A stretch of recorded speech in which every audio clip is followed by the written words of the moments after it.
लेकिन हीरालाल जी एक बात भूल गए कि चुनाव के जो फॉर्म भरे जा रहे थे, जब राजसमंद में कांग्रेस का जो डिक्लेयर किया उम्मीदवार वो फॉर्म भरने नहीं गया, और जो बांसवाड़ा में फॉर्म भर गया वो गायब ही हो गया,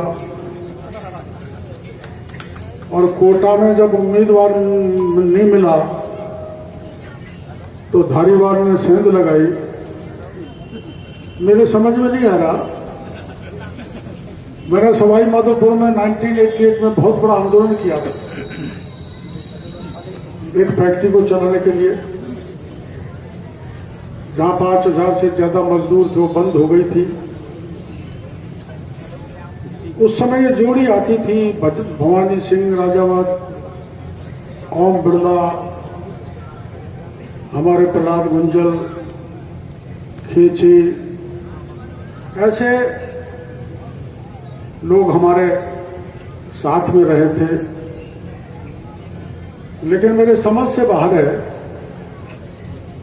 जिस प्रहलाद गुंजल ने पानी पी पी के शांति धारीवाल को गाली दी, उसके चक्कर में आ कैसे गए? चुनाव खत्म हो जाएगा जब पूछूंगा, और चंगुल में आ जाओ तो वो शांति धारीवाल उनको छोड़ कर चला जाए, सबसे बड़ा हादसा है। मैं कल मोदी जी के साथ था, आपने देखा होगा जगत में,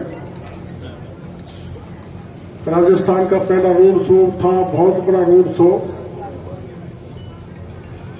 परसों बिरला जी का फोन गया था कि आपको आना है। बिरला जी का फोन, मोदी जी का आदेश, और फिर यहाँ एक लाल नहीं, किरोड़ी लाल, हीरा लाल, मोतीलाल, लाली लाल यहां पर हैं, तो लाल तो कोई न कोई खेल करेंगे ना। आपको पता है, आप ये बता सकते हो क्या? आप एक बार गंभीरता से विचार करो, जो कांग्रेस के लोग बहका रहे हैं, विशेषकर एसटी एससी के लोगों में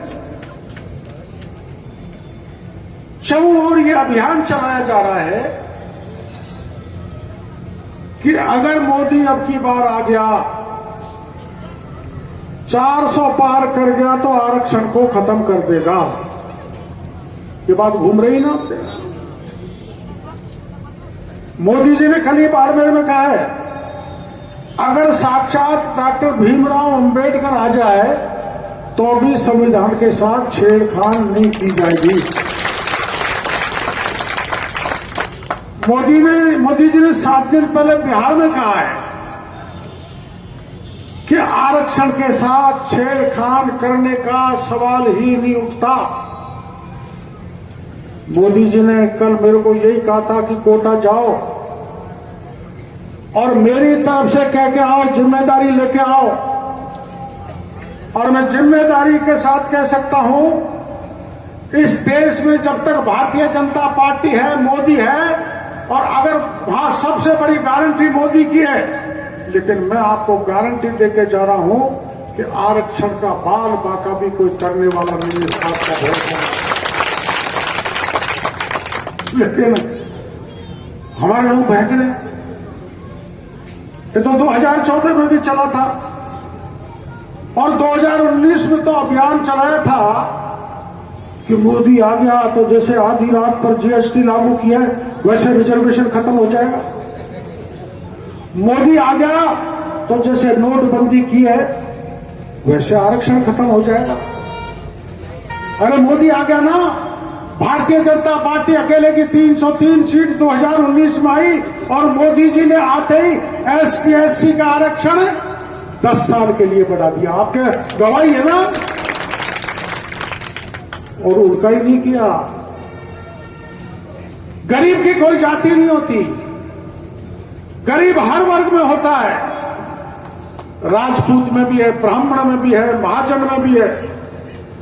उन गरीब सवर्णों को देश की आजादी के बाद 10% आरक्षण देने का काम किया तो यशस्वी प्रधानमंत्री मोदी ने।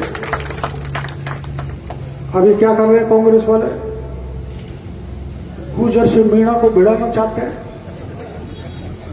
मीणा को मीणा से लड़ाना चाहते हैं, जाट को राजपूत से लड़ाना चाहते हैं, हिंदू को मुसलमान से टंटा कराना चाहते हैं। क्योंकि लंबा इतिहास कांग्रेस का देख लो, 60 साल तक कांग्रेस ने जाति और तुष्टीकरण, भ्रष्टाचार और परिवारवाद के आधार पर राजनीति की है। चलो आप सारी बात छोड़ दो, मैं आपसे सवाल करना चाहता हूं, मोदी जी के अलावा कोई इन सब में, पप्पू के अलावा भी, पप्पू प्रधानमंत्री बनने लायक है क्या? अरे पप्पू प्रधानमंत्री बन सकता है क्या? जो ये नारी शक्ति का अपमान करता है भाषणों में, और जिस कांग्रेस ने ये कहा हलफनामा देके कि राम सेतु नाम की कोई चीज बनी नहीं, और देश की धरती पे राम नाम का कोई अवतार हुआ ही नहीं, कहा था ना कांग्रेस ने। इतना कहने के बाद मैं आपसे पूछना चाहता हूं, क्या राहुल गांधी प्रधानमंत्री बनने लायक है? क्या शरद पवार है? क्या ममता बनर्जी है? क्या तेजस्वी है? तेजस्वी का तो बाप सारे चारे को खा गया जो अभी तक जेल में जा रहा है। और ये सारे भ्रष्टाचारी, ईडी कार्रवाई करती है तो चिल्लाते हैं मोदी जी हमारे पीछे ईडी लगा रहे, हमको गिरफ्तार कर रहे हैं। अरे कांग्रेस प्रतिपक्ष में दूसरे ऐसे लोग भी हैं जिन्होंने बेईमानी नहीं की, उनको तो जेल में भेज नहीं रहे, लेकिन जिन्होंने देश को लूटा है, भारी भ्रष्टाचार फैलाया है, देश के साथ गद्दारी की है, उनको मोदी जी छोड़ने वाले नहीं हैं, उनको तो जेल के सीटों में जाना ही पड़ेगा। कतई दया नहीं होने वाली है। और राजस्थान में भी भजन लाल जी दया नहीं करने वाले हैं, सबको जेल में भेज के भजन करवाएंगे। आपने देखा 5 साल तक भारतीय जनता पार्टी पर सड़कों पर लड़ी, मैं था, बहन बेटी की इज्जत लुटी तो हम सड़क पर थे, जवानों का पेपर लीक हुआ तो हम सड़क पर थे, आमागढ़ का प्रकरण हुआ तो हम सड़क पर थे, और वीरांगनाओं का अपमान हुआ तो हम सड़क पर थे। हीरालाल जी ने चर्चा की वीरांगनाओं की। आपको पता है पुलवामा हुआ, देश के 45 जवान शहीद हुए, 5 जवान राजस्थान के थे, गहलोत का राज था। जब उनका अंतिम संस्कार होने लगा तो 3 मंत्री पहुंचे, भरोसा दे के आए थे। जब उनकी पत्नियां रो रही थी, विधवा हो गई थी, कह के आए थे तुम्हारे परिवार में नौकरी देंगे, सड़क बनाएंगे, स्कूल कॉलेज का नाम करेंगे, तुमको बिल्कुल धन धान से परिपूर्ण कर देंगे। लेकिन 4 साल तक वो वीरांगनाएं, वो विधवा इन मंत्रियों का चक्कर निकालती रही। ये जो सांगोद की शहीद हुई थी हीरालाल के इलाके में, जो शहीद हुआ था हेमराज मीना, उसकी धर्मपत्नी, मैं आया था सांगोद में, हीरालाल जी ने कार्यक्रम रखा था मधुबना, वो मंच पर आके बच्चों को लेके रोने लगी, विलाप करने लगी। मैंने पूछा क्या हुआ? उसने कहा हम 4 साल थे, मेरे प्रमोद भाई आया था, शांति धारीवाल आया था, प्रताप सिंह खाचरियावास आया था, कह के गए थे कि हम तुमको सड़क का नाम करेंगे और जो सांगोद का चौराहा है उस पर हेमराज की मूर्ति लगाएंगे, कॉलेज का नामकरण करेंगे, नौकरी देंगे, लेकिन कुछ नहीं दिया। 4 साल बाद वो 5 वीरांगनाएं मेरे पास एक दिन जयपुर आ गई, विधानसभा चल रही थी, मैं उनको लेकर विधानसभा इस आशा के साथ गया कि मुख्यमंत्री मिलेगा, बात सुनेगा, तो इनके निकम्मे मंत्री जो भरोसा दे के आए थे वो पूरा करेगा गहलोत। लेकिन मैं गया, जब राजस्थान विधानसभा का दरवाजा बंद कर दिया। मैं उन वीरांगना को लेके धरने पे बैठ गया। पुलिस बाद में धक्का मुक्की देते हुए हमको शहीद स्मारक ले गई, लेकिन मैंने तय किया कि जब तक राजस्थान का मुख्यमंत्री वीरांगनाओं से मिलेगा नहीं, तब तक मैं धरना देके जयपुर की धरती पर बैठा रहूंगा। बैठा रहा, फर्जी वीरांगनाओं से गहलोत मिल लिया। लेकिन जिन्होंने, देखो लाल बहादुर शास्त्री ने नारा दिया था, जय जवान जय किसान। जवान वो जो देश की सीमा पर बर्फीली चट्टानों पर खड़ा होकर हमको चैन की नींद और हमारी रक्षा करता है, और किसान ये जो कड़ाके की ठंड में खड़ा होकर फसल पैदा करके देश की जनता का पेट भरता है। उस जय जवान के साथ क्या किया? मैं 10 दिन तक बैठा रहा। उन वीरांगनाओं को पकड़ा गया, उनकी साड़ी खींची गई, उनकी चोटी खींची गई, मेरे को उठाया गया, मेरी गर्दन तोड़ी, मेरे कपड़े फाड़े, मेरे पजामा फाड़ा, मेरे को नग्न प्राय कर दिया। तो उस गहलोत सरकार से बदला लेने का समय ये आ गया है जो आपको लेना है। मेरा अपमान की कोई दिक्कत नहीं, हम तो राजनीतिक पार्टी के कार्यकर्ता हैं। हमको लाठी भी मार सकती है, पुलिस हाथ पैर भी तोड़ सकती है, जेल में भी भेज सकती है, पर जिन वीरांगनाओं के प्रति इस देश के लिए बलिदान कर गए, उन वीरांगनाओं का अपमान करने वाले, देखो मैं बताऊं आपको, उसमें मेरे साथ ये भी गया था एक दिन हमारा प्रहलाद गुंजन धरने पर गया था। उन्होंने कहा भाई साहब ये तो बड़ा बुरा हो गया। मैंने कि बुरा हो गया? एक गुजरी थी, एक जाटनी थी, एक बैरवा की थी, एक माड़ी थी, बड़ा गलत, एक मीरा थी, बड़ा गलत हो गया। अब मैं प्रहलाद जी से ये पूछ रहा, वो गलत हो गया तो आप उन गलत आदमियों के साथ कैसे फिट हो गए? अरे फिट हो जाओ, फिर भी कोई बात नहीं है। लो जो आपको चक्कर में देके ले गया है मेरे भैया, मेरा बड़ा प्यारा कार्यकर्ता था, बड़ी वेदना हो रही है। मेरा तो बड़ा मित्र वो था, लेकिन मैं उसी दिन से चिंता कर रहा हूं कि क्या क्या परेशानी उसको शांति धारीवाल ने नहीं दी थी ना। खूब तंग किया था ना, खूब मुकदमा लगा था ना, मकान को तोड़ने की योजना बन गई थी ना। मैं इस बात का अचंभा कर रहा हूं कि कांग्रेस के पास कैंडिडेट नहीं, हमारे लोगों को भटका के ले जा रहे हैं, तो जीत कहां से होगी? मेरे तो समझ से बाहर है, कहीं समझ से बाहर है। मैं तो ST-SC के भाई जो बैठे हैं वो कहना चाहता हूं, आप कतई वो जो भाषण है ना मोदी जी के, जो संसद में दिया था, उन्होंने कहा था आरक्षण के मामले में जो देश का पहला प्रधानमंत्री पंडित नेहरू था, उन्होंने राज्यों के मुख्यमंत्रियों को पत्र लिखा था कि मेरे रिजर्वेशन के पक्ष में नहीं हूं, रिजर्वेशन के खिलाफ हूं, और नौकरी में रिजर्वेशन दिया जाए इसके तो पक्ष में मैं बिल्कुल नहीं हूं। ये तो डॉक्टर भीमराव अंबेडकर और जयपाल मुंडा थे, अगर वो नहीं होते तो रिजर्वेशन ST-SC को मिलने वाला नहीं है, मिलता नहीं। कांग्रेस ने खिलाफत की, रिजर्वेशन मिलने के बाद भूख हड़ताल की, अनशन की, और जो भीमराव अंबेडकर था उसको चुनाव हराने के लिए पंडित नेहरू बंबई में दिया गया था, उसका चुनाव हराया, पता कर लेना। जयपाल मुंडा का टिकट काट दिया जिसने ST का रिजर्वेशन दिलाया, और सेंट्रल हॉल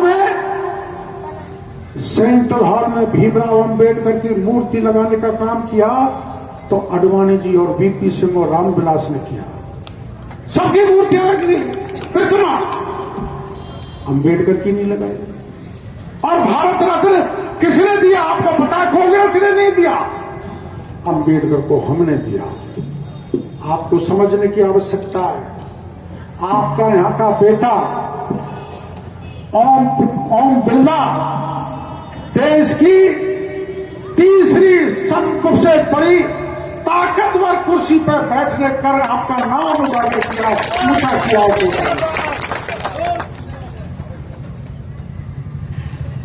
रोज प्रधानमंत्री और अमित शाह जी से बात करते हैं, इससे बड़ी और खुशी की बात क्या हो सकती है?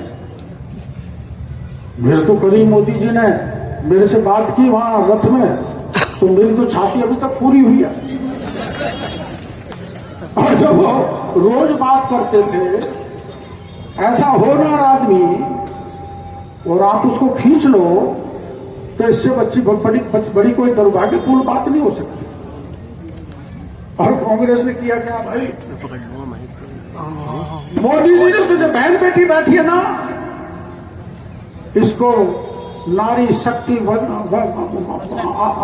अधिनियम बनाए हैं, और अगले लोकसभा के और विधानसभा के चुनाव में हमारी 33% बहनें विधानसभा और लोकसभा में जाके बैठेंगी जो उधर बैठी हुई है। और हमारे राहुल जी क्या करते हैं? संसद में बोलने के बाद आंख मारते हैं। क्या गंभीरता है? वो मुख्यमंत्री बन सकते हैं, प्रधानमंत्री बन सकते हैं, क्यों वोट खराब कर रहे हो? मेरे को कोई आपत्ति नहीं प्रहलाद गुंजल से। मेरे को आपत्ति इस बात से, जिस प्रहलाद गुंजल को आप वोट डालोगे उसका नेता लोक संसद में आंख मारता है, उसका नेता संसद में ये करता है। ये क्या होता है? और एक महिला की तरफ करता है। कैसा व्यक्ति के सपना लेके सोनिया गांधी और हमारे ये प्रहलाद जी गए हैं कि आंख मारने वाला और पुच्ची लेने वाले के साथ हम जाके शामिल हो गए? आप तो ये बताओ, देश को आगे कौन बढ़ा सकता है? कौन बढ़ा सकता है? देश को ताकतवर कौन कर सकता है? ये बहन बेटी बैठी, इनका मान सम्मान कौन बढ़ा सकता है? ये जो किसान मेरा बैठा है, इसका मान कौन बढ़ा सकता है? मेरी देश की रक्षा कौन कर सकता है? ये पाकिस्तान का इलाज कौन कर सकता है? पाकिस्तान का इलाज एयर स्ट्राइक करके किसने किया? गलवान में चीन का इलाज किसने किया? और आपके घर में गैस का चूल्हा किसने पहुंचाया? शौचालय किसने पहुंचाया? और गेहूं किसने पहुंचाया? और किसानों को सम्मान निधि किसने दी? और मेरे यहां मैं देखता आ रहा हूं, दिल्ली से लेकर बंबई तक की एक सड़क बनी है। दिल्ली से लेकर बंबई तक। आप कभी सपने में सोचा था क्या? देश की सबसे बड़ी लंबी सड़क बनाने का काम मोदी ने किया। अरे 60-62 साल से कांग्रेस कहां सो रही थी? बताओ तो सही।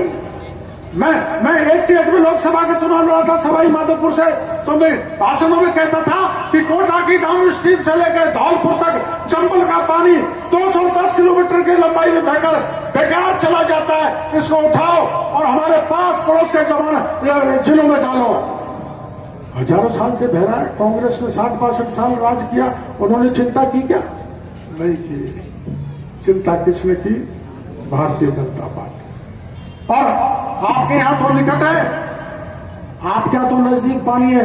यहां से 350 किलोमीटर दूर भिवाड़ी के पास जो सीमा पे हरियाणा की पे, वहां चंबल का पानी पहुंचाने का काम नरेंद्र मोदी ने 45,000 करोड़ रुपए देके किया। नहीं किया कि वो सारा पैसा खाते गए। कहीं कोयला का घोटाला कर दिया, कहीं गेम्स का कर दिया, कहीं 2G का कर दिया, कहीं 3G का कर दिया, कहीं जीजाजी ने कर दिया, कहीं जीजी ने कर दिया घोटाले। आप एक मंत्री ऐसा बता नहीं सकते 10 साल में गहलोत के राज में जिस पे अंगुली उठी हो। सबसे देश में जो सरकार अब से तक बनी, सबसे ईमानदार 10 साल का मंत्रिमंडल मोदी जी का रहा है। तो मोदी जी क्या चाहते हैं? मोदी जी चाहते हैं कि मेरा देश परम भवन में तुम्हें तत्सुराष्ट्र। प्रहलाद भाई ने भी गाई है हमारे साथ और हम संघ की शाखा पे गए थे। पद के चक्कर में क्यों गए वहां प्रहलाद जी? हम संघ की शाखा पे गाया करते थे, नहीं चाहिए पद यश कर्मा सभी चढ़े मां के चरणों में। हम राजनीति में पद प्राप्त करने के लिए नहीं आए। पंडित दीनदयाल उपाध्याय ने कहा था, समाज की अंतिम पंक्ति में जो खड़ा है, अंतिम पायदान पे है, उसको बगल में लाके खड़ा करना है। इसलिए जितनी भी योजना मोदी जी ने देश में दी, वो गरीब को उत्थान करने के दी। तो हम तो राजनीति में पद पाने के लिए नहीं आए।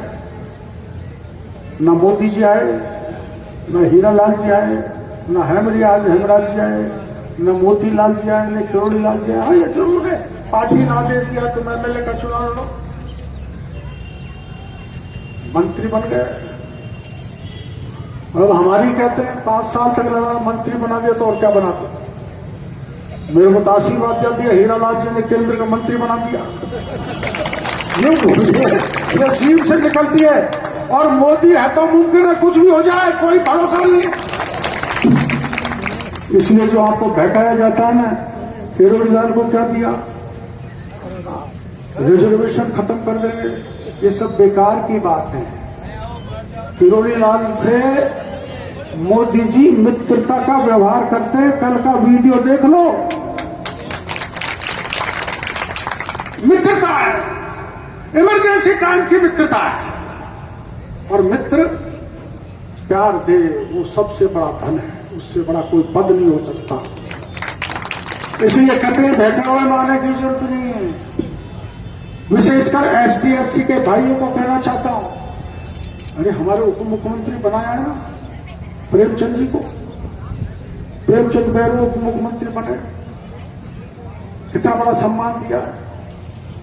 और सबसे बड़ा सम्मान देश की आजादी के बाद अगर दिया है तो एसटी की एक खेत गांव की आदिवासी महिला द्रौपदी मुर्मू को राष्ट्रपति बनाने का इतिहास रचा है तो मोदी जी ने रचा। बताओ कैसे हो? बिरला जी को वोट दो, वो बटन दबाओ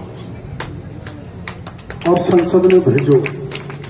और सुनो भाई, देखो डॉक्टर किरोड़ीलाल दुष्यंत बिरला का चुनाव नहीं है, ये चुनाव आसुरी शक्तियों का, जो आसुरी भ्रष्टाचारी ताकतें एक तरफ होके मोदी को घेरना चाहती है, वो देश की जनता पूरे मोदी के साथ है। इसलिए मोदी को प्रधानमंत्री बनाने के लिए कमर कस लो, नातेदार, रिश्तेदार, बहन बेटियां, छोटा बड़ा सब घुस जाओ और मधुबाला से जाके पूछो। मैं हीरालाल जी से कहना चाहूंगा, उसको घुमाओ, उसके साथ क्या क्या बीता, साड़ी खींच ली, फिर चुभा दी और घर पर पुलिस लगा दी, पूजा तक करने नहीं जाने देते थे घर पर। अगर उसकी व्यथा सुनोगे तो आप रो पड़ोगे। जो इतना बड़ा अपमान नारी का किया, वो भी वीरांगना का किया। उस कांग्रेस की तरफ देखने की जरूरत नहीं है, देखना है तो मोदी की जेब पे लगे हुए कमल के फूल पे देखना है, इसका बटन दबाओ। पक्का इरादा है तो हाथ खड़ा करो, हाथ खड़ा करो, जोर से मुट्ठी माता की, भारत माता की, वंदे वंदे वंदे।